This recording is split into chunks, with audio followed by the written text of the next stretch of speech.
Hepinizin bildiği üzere bundan 2 sene önce hepimizi derinden yaralayan insanlık tarihinin en büyük acılarından biri bu ilde yaşandı. Şüphesiz ki insanlık tarihi yüzyıllar boyunca büyük katliamlar yaşadı.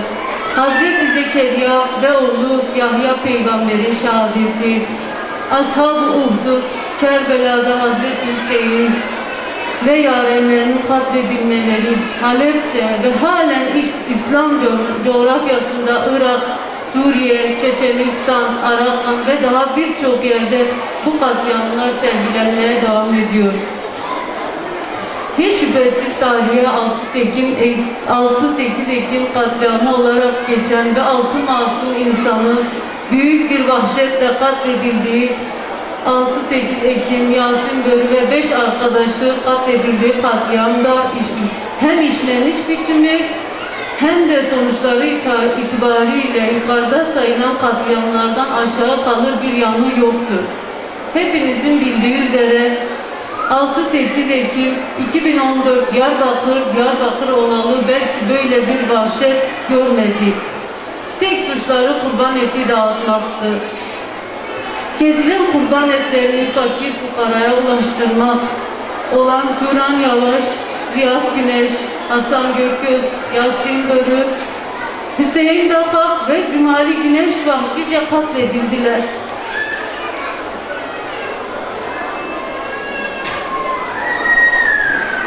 Tarihte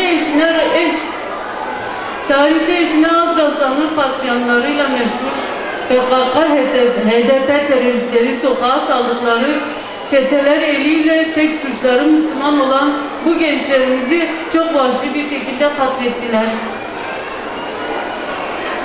Biz biliyoruz ve iman ediyoruz ki Allah yolunda öldürülenler ölüler değillerdir.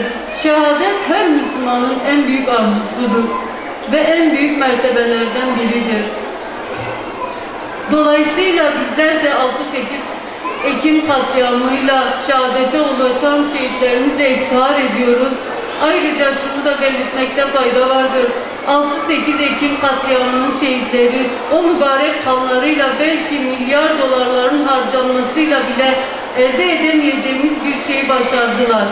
Evet, onlar belki çok vahşiyane bir şekilde yaşamlarından oldular. Ancak onların şehadetiyle doğusundan batısına bir ümmet uyandı. Kalpler yakınlaştı ve ülfet, muhabbetle kucaklaştık bundan dolayı da bu katliamda Rabbül Alemine kavuşan Yasin, Turan, Riyad, Hasan, Cumali ve Hüseyin'in aileleri olarak başımız diktir. Ve bu şerefi bize verdiği için de Rabbimize hamd ediyoruz. Bununla birlikte hepinizin bildiği üzere katillerin hak ettikleri cezayı almaları da bizim en büyük talebimizdir. Ve bunun için de sonuna kadar mücadele vereceğiz. Ancak katiller sadece şu an sözüm ona mahkeme adı altında sergilenen tiyatroda yargılanan birkaç katil yalnız değildir. Yasin'in, Turan'ın, Riyad'ın, Hasan'ın, Cumali'nin ve Hüseyin'in asıl katilleri onları sokağa salanlardır. Kendilerine bağlı 3-5 çapulcuyu sokağa salarak sırf Müslüman oldukları için, Rablerine iman eden gençler oldukları için vahşice katledilen çocuklarımızın katilleri o mahkeme adlı tiyatroda sözde yargılanan o aşağılık mahluklar yalnız değildir. Çocuklarımızın asıl katilleri HDP Genel Başkanları Selahattin Demirtaş, Figen Yüksekdağ, Diyarbakır Büyükşehir Belediye Başkanı Gülten Kışanak, DPP Diyarbakır İl Eski Başkanı Zübeyde Zümrüt ve diğerleridir. Çocuklarımızın katilleri işte bunlardır. Ve bunlar yapılan katliamın asıl azmettiricileridir.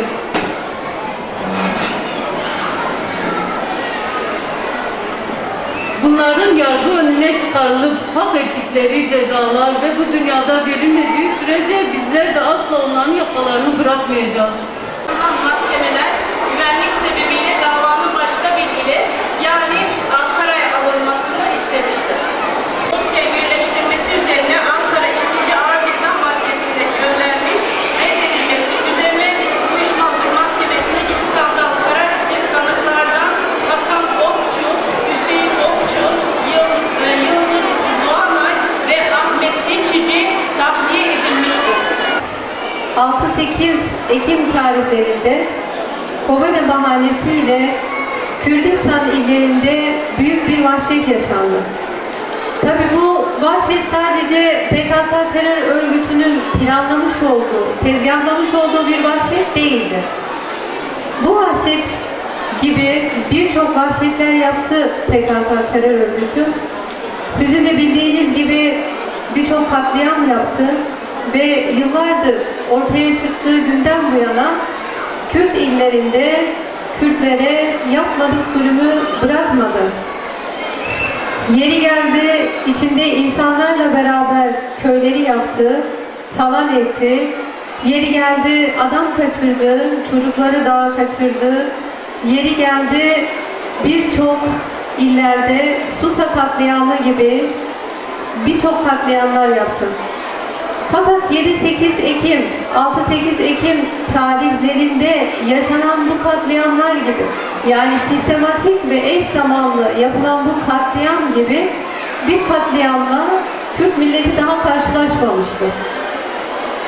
Tabi bu saldırılar uluslararası güçlerin de desteği ve talimatlarıyla yapılmıştı. Çünkü Müslümanlar ve İslami yapılanmalar dünyanın neresinde olurlarsa olsunlar her zaman uluslararası güçlerin hedefindedirler. Onların kirli hedeflerini tarumar edecek, önüne geçecek tek güç çünkü İslam'dır. Ümmetin yeniden dirilişi, ümmetin birliği onların bu sömürü düzenlerini alt üst edecek ve bitirecektir. Umuyoruz ki yargı içerisindeki FETÖ mensupları temizlenmiştir de adil bir yargılama olur. PKK, PYD, HDP gördüğünüz zaman arkasında Büyük Orta Doğu projesini gerçekleştirmek isteyen burada emperyal güçlere bu toprakları altın tepside sunmak isteyen hainler gelsin. Onlar ki Amerika ve İsrail'den dahi daha hainler, çünkü bu topraklarda yetiştiler, bu topraklarda büyüdüler, bu kültürü az buçuk Allah korkusunu biliyorlar ve gönüllü köle olarak onlara hizmet ediyorlar. Ama elhamdülillah biz ne yapacağız? Ben biraz da ondan bahsedeceğim. İnşallah bizler birlik olacağız. Ufak ayrıntılara takılmayacağız. Birlikteliğimizi bozmalarına müsaade etmeyeceğiz ve diri olacağız. Her şeyden önemlisi muhakkak hizmette önde koşanlardan olmaya çalışacağız. Polislerin olaya müdahale etmemesi, delil toplamakta gecikmeleri, ilk gözaltılarının olaydan 2 ay sonra başlaması, daha başından itibaren işin doğru yürütülmediği gösterilmektedir. Soruşturma aşamasında dosyada birkaç sanık haricinde kimsenin telefon kayıtlarının olmaması, MOBESA kayıtlarının istenmemesi fahiş bir hatadır.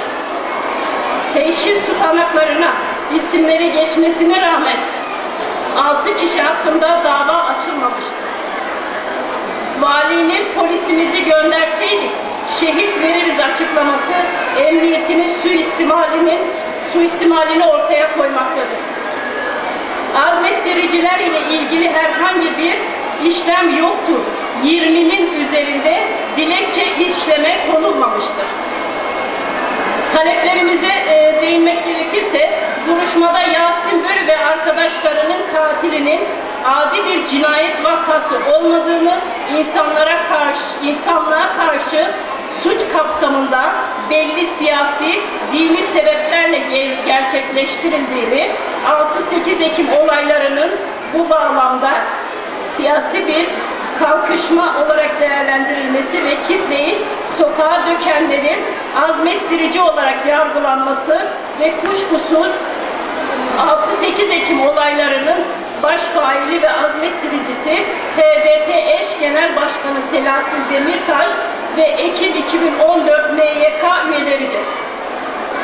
Ayrıca olayda kusuru olan kamu görevlileri ve kolluk kuvvetlerinde davaya dahil edilerek yargılanmasını en temelli taleplerimiz.